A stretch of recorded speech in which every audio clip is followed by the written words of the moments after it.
हमारी आवाज हमारे अंदर जानी चाहिए, अंदर की आवाज वहां तक पहुंचनी चाहिए। तो इसलिए आपसे मैं कुछ चीजें बताऊंगा जो आप लोग ध्यान से सुनेंगे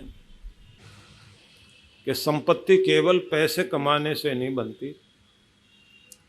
7 चीजें विश्व स्तरीय कहलाती हैं जो आपको समृद्ध करती हैं, जिनमें अधिकांश रूप से अंदरूनी संपत्ति मानी जाती है, आंतरिक संपदा। उन आंतरिक संपदा में सबसे पहली बात आती है आपकी सकारात्मक मानसिकता। मतलब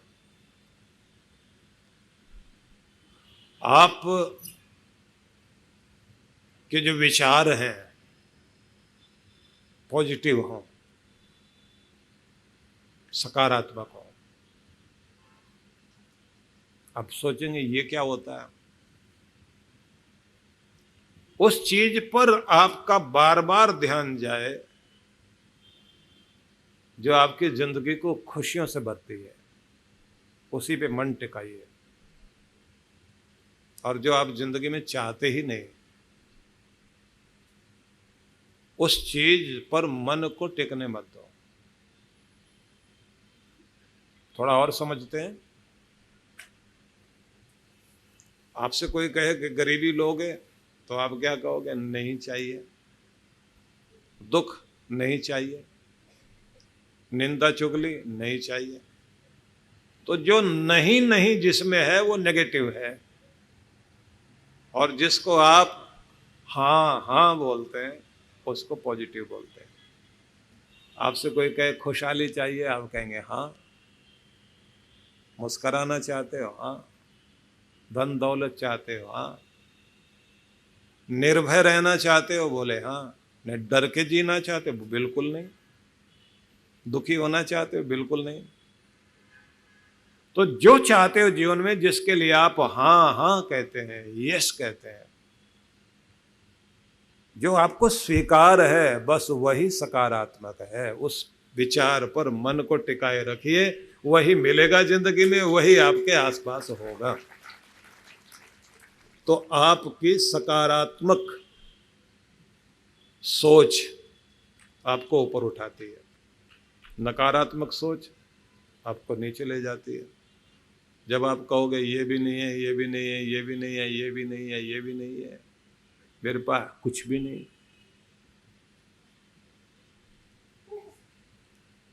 अब कुछ लोग होते हैं ना कि जो किसी को न देना चाहते हैं और दिमाग भी वैसे ही। और भिखारी ने आकर के कहा कि साहब जी रोटी वोटी दे दो, बोले नहीं है। बोले कल की बची हुई हो, बोले नहीं है। अच्छा कोई सब्जी पड़ी हो, बोले नहीं है। अच्छा कोई गाजर वाजर ही पड़ी हो जो आपने पकाई ना हो, बोले नहीं है। अब कुछ तो है, बोले कुछ भी नहीं है।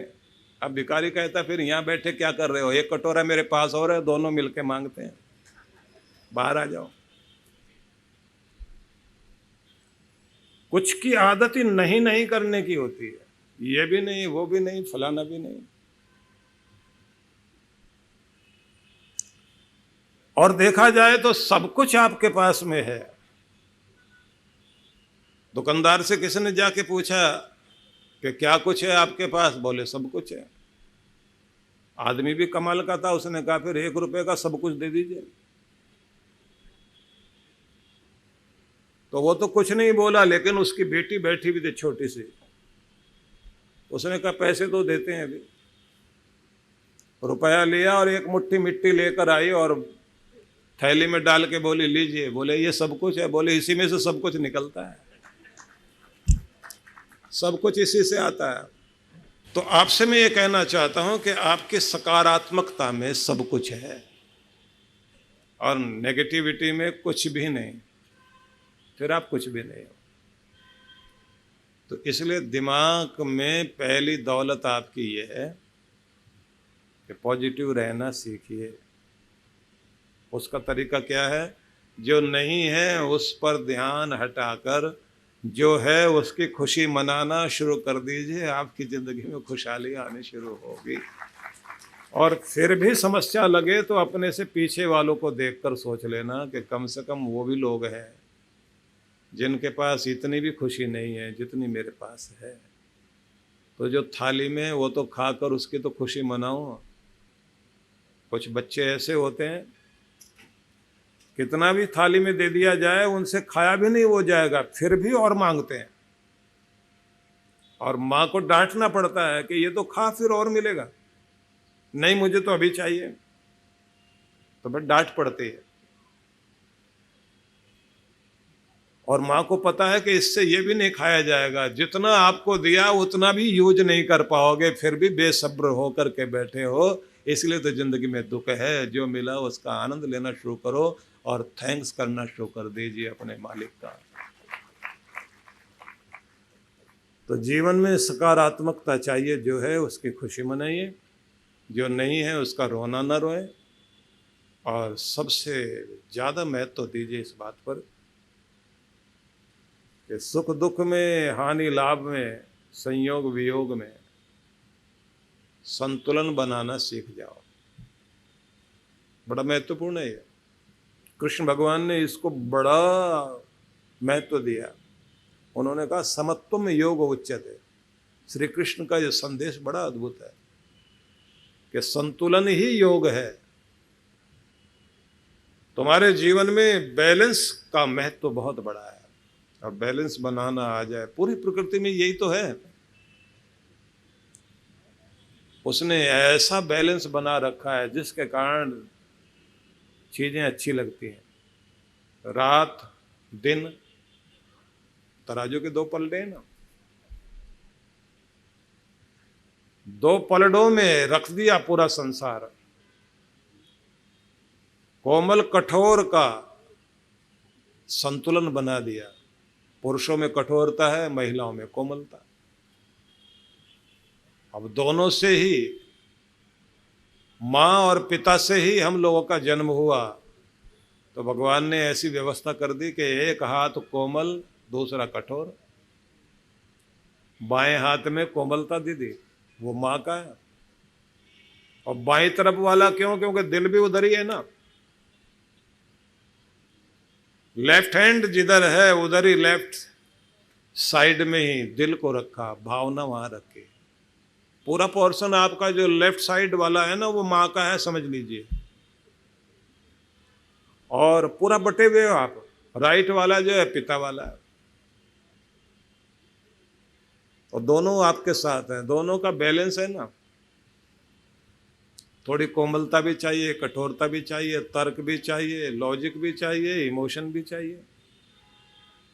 इसलिए ब्रेन भी आपके दो, लेफ्ट ब्रेन राइट ब्रेन। हाँ, लेफ्ट ब्रेन और राइट ब्रेन में थोड़ा अलग कर दिया भगवान ने। दिमाग में जाकर अंदर राइट लेफ्ट बदल दिया। लेफ्ट वाला ब्रेन जो है वो पिता का, राइट वाला माँ का। बाकी शरीर का पूरा हिस्सा लेफ्ट साइड वाला माँ का है, राइट वाला पिता का है। इसलिए एक तरफ कोमल, एक तरफ कठोर। जिसके अंदर बैलेंस नहीं रहता, जिन महिलाओं में पुरुष शक्ति थोड़ी ज्यादा होती है, वो मर्दों की तरह चलने लग जाती है। उनकी चाल महिलाओं वाली नहीं होती, वो मर्दानी चाल चलती है, अच्छी नहीं लगेंगी। और जिन पुरुषों में स्त्रैण गुण ज्यादा होता है, महिलाओं वाला गुण होता है, खास तौर से जो उनका काम ही ज्यादातर नाचने का होता है, वो वैसे ही हाथ चलाने लग जाते हैं। जो महिलाएं चला रही होती हैं, ऐसे बात करेंगे, ऐसे ऐसे हाथ कर करके, इस तरह हाल अलग हो जाएगा, क्योंकि मात्रा थोड़ी सी बढ़ गई ना। एक तरफ चलेंगे ऐसे, इस तरह से करते हुए चलते हैं, आपने देखा होगा। लोग भी पूछते हैं, भाई साहब काम क्या करते हैं? बोले नाचने गाने का काम है अपना। एक तत्व ज्यादा बढ़ गया। बैलेंस रहेगा तो काम चलेगा। और किसी पुरुष में स्त्रीत्व हो ही नहीं बिल्कुल, वो पूरा गोल घूम जाएगा, नाच नहीं सकता। आप देख लीजिए, अगर वो उसको नचा भी दे कोई, तो मुड़ेगा ही नहीं भला आदमी। बैलेंस के कारण ही आप सुंदर लगते हैं। आपकी आंखों का बैलेंस ठीक है, अगर बैलेंस आंख का थोड़ी सी भी आंख टेढ़ी आदमी की हो जाए, बैलेंस बिगड़ जाए तो देखता कहीं हो। ज्यादा बोलने की जरूरत नहीं, क्योंकि आदमी के शरीर में कुछ के दोष होता भी है, तो आप समझ सकते हैं ना कि संतुलन ही सौंदर्य है। जहां ये संतुलन बिगड़ जाता है वहां सौंदर्य बिगड़ जाता है। अपने घर में संतुलन बनाइए, आपके घर का सौंदर्य बना रहेगा। बैलेंस में हर चीज को रखिए, यही परमात्मा की खूबी है। कृष्ण भगवान कहते हैं, इसी को योग कहते हैं। यही है, संतुलन ही योग है। संतुलन बनाना सीख जाओ। और कमाल करना होता है कि इन दोनों के कारण ही सब चीजें, काले के कारण सफेद अच्छा लगता है, सफेद के कारण काला अच्छा लगता है। कंट्रास्ट में चीजें अच्छी लगती ना, इसलिए भगवान ने रात में कालापन दे दिया, दिन में उजाला दे दिया। रातें ठंडी हैं, दिन गर्म है, इसलिए रात के कारण दिन अच्छा लगता है, दिन के कारण रात अच्छी लगती है। इसीलिए तो आप लोग जब मीठा खाते हैं तो मीठे का भी एक संतुलन है, यहां तक ठीक। उसके बाद क्या चाहिए आपको? नमकीन। 4 रसगुल्ले तक आदमी कहेगा कि ठीक है, 2 और चल जाएंगे, इतना बर्दाश्त कर सकते हैं। लेकिन कोई 10 पे उतर आए या 20 पर, हाँ कुछ लोग जो बहुत मेहनत करते हैं उनका हिसाब अलग है। वो ब्याह शादी में भी चले जाएं तो रसगुल्ले वाला पूरा डोंगा ही लेके चलते हैं, इधर उधर बैठते हैं। वो कहते हैं इतने से काम नहीं चलेगा अपना, उसका पानी भी पूरा पी लेते हैं। अच्छी मेहनत करने वाले, खूब पसीना बहाने वाले जो लोग हैं, लेकिन हर एक की एक सीमा है। उसके बाद उनको भी नमकीन चाहिए। नमकीन साथ में मिलती है ना, तो उसके बाद में बैलेंस बनता है। हर चीज का अपना हिसाब है। मिर्च वाली चीजें, तीखी चीजें हो तो तुरंत पानी मांगेगा आदमी। बैलेंस चाहिए। इसलिए भगवान ने मौसम ऐसे बनाया, उन मौसम का भी हिसाब यही है, वही संतुलन बनाते हैं। इस सारी बात का मतलब हुआ, आपके संतुलन में ही आपकी सुंदरता है, संतुलन से ही जीवन खुशहाली में आता है। इसलिए न ज्यादा तनाव चाहिए, न ज्यादा अशांति चाहिए आपको। थोड़ी बहुत टेंशन आ जाए, तुरंत अपने आप को बैलेंस कर लो। जब आप बैलेंस कर लेते हैं, वहीं से आपका सुख शुरू हो जाता है। और जब आप बड़े हो जाते हैं ना, तो आपको खुद को बैलेंस करना आ जाता है। तो आपका बड़प्पन इस बात से सिद्ध होता है कि आप बहुत बैलेंस में रहने वाले आदमी हैं। गुस्सा आया भी, पी गए, कोई बात नहीं, छोड़ो, ठीक, माफ कर दिया आपने, ये बड़प्पन, क्योंकि बैलेंस करना सीख गए। और जिसको बैलेंस नहीं आए तो उनकी हालत देखी आपने। बीमार आदमी को हमने देखा बहुत हाई पर, वो बैंड बाजे वाले पर गुस्सा आ गया उनको। कोई दादाजी थे और बैठे हुए वो व्हील चेयर पर, अब पोते की शादी, अब वो कहे मैं उसको डंडा मारूंगा। किसको मारोगे? बोले वो जो बैंड मास्टर है ना, उसको लेके आओ। अब उसको लेके आए और बोले ये दादाजी तुम्हें डंडा मारेंगे। बोले क्यों मारेंगे? बोले नहीं, 2000 रुपये दे देंगे आपको, दादाजी का गुस्सा थोड़ा ठंडा हो जाएगा। और दादाजी के कान में कह रहे थोड़ा धीरे से मारना। बोले नहीं, तेज मारूंगा। किसने गलती की? मेरे कान के पास आके बजाया। और बड़े बेतुके लोग होते हैं ना, अब उसको 5000 में राजी किया, एक डंडा लगवा ले भैया। अब उसने ज्यादा जोर से मार दिया, अब वो कहता है मैं बदला लूंगा दादाजी से। आदमी की बुद्धि है कहाँ खराब हो जाए। कौन, आपने देखा ना, बहुत लोग माफी मंगवा के छोड़ते हैं। नहीं, नाक रगड़नी पड़ेगी, छोड़ूंगा नहीं, ऐसे नहीं छोड़ूंगा। नाक रगड़ो 7 बार, ठीक से नहीं रगड़ी नाक, ऐसे रगड़ो, वैसे रगड़ो। कितनी नासमझी वाली बातें हैं, बचपना। और एक बात याद रखिए, कोई भी आदमी हो सब कुछ भूल जाएगा, लेकिन अपमान बर्दाश्त ना होता ना भूला जाता। आप किसी को बहुत झुका के अपमानित करना चाहते हो ना, भूल नहीं सकता उसको। थोड़ी देर के लिए आपकी ईगो संतुष्ट हो जाएगी, वक्त उसका भी आएगा। आप सभी को रामनवमी एवं विश्व जागृति मिशन के 33वें स्थापना दिवस की हार्दिक शुभकामनाएं। आइए आप सभी परम पूज्य सद्गुरुदेव श्री सुधांशु जी महाराज एवं डॉक्टर अर्चिका दीदी के साथ मिलकर मनाएं मिशन का स्थापना दिवस। दिल्ली स्थित आनंद धाम आश्रम में 17 अप्रैल 2024 प्रातः 10 बजे। इस सुअवसर पर आप सभी अपने घरों में 5 दिए अवश्य जलाएं और मिशन का संकल्प जरूर दोहराएं।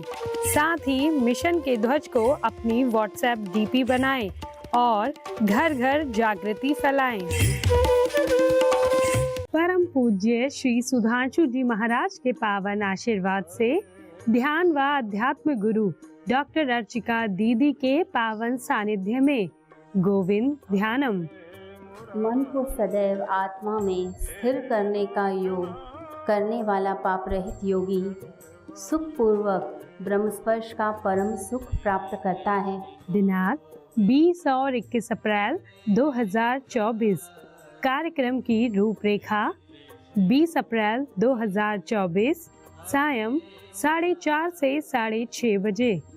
21 अप्रैल 2024 प्रातः 10 से 12:30 बजे एवं सायं 4:30 से 6:30 बजे। स्थान Vardan Lok Ashram, Ghodbunder, Thane road, Mira road east. आयोजक वरदान लोक आश्रम, मुंबई। संपर्क सूत्र हिमालय की गोद में पहाड़ों की वादियों के बीच व्यास नदी के तट पर मनाली ध्यान साधना शिविर। जन्म जन्मांतरों की पीड़ाओं से बाहर निकलने के लिए चांद्रायण अद्भुत तप है। इस बार के ध्यान साधना के लिए कुछ विशेष कार्यक्रम रखे गए हैं। एक तो नित्य साधना कराई जाएगी, दूसरी होगी डिवाइन ब्लिस मेडिटेशन, तीसरी जो है वो दिव्य शक्ति साधना कहेंगे, जिसका मतलब होगा कि आप जो है विश्व शक्ति से कैसे जुड़ सकते हैं, और साथ में वॉकिंग मेडिटेशन भी इसके अंतर्गत होगा। मन को बहुत शांति मिली, एक अद्भुत आनंद प्राप्त हुआ। जिस माइंडसेट और जिस भारी मन से मैं आई हुई थी यहाँ पे, वो काफ़ी कम हुआ है। और every time whenever I come for this शिविर I feel something different, a new energy in me. Thank you to Maharaj Shri and thank you to all of you. तो आज ही पंजीकरण कराएं